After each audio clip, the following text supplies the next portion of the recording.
बंगाल में भी प्लान करना है।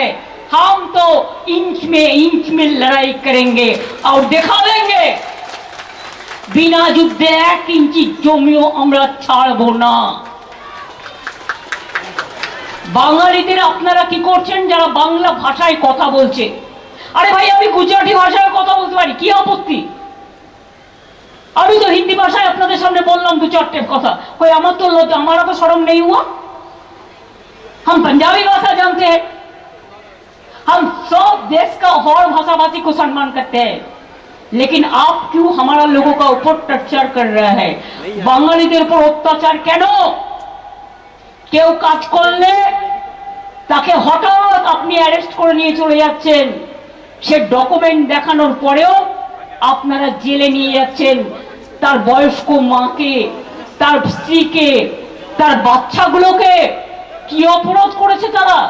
তারা বাংলা ভাষায় কথা বলেছে।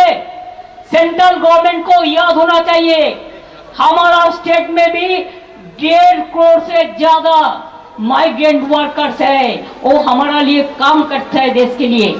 हम उसका कभी ऐसा नहीं करते हैं। तो आप क्यों, हमारा 22 लाख अगर बाहर में है तो हमारा इधर में 1.5 करोड़ है। सोच लीजिए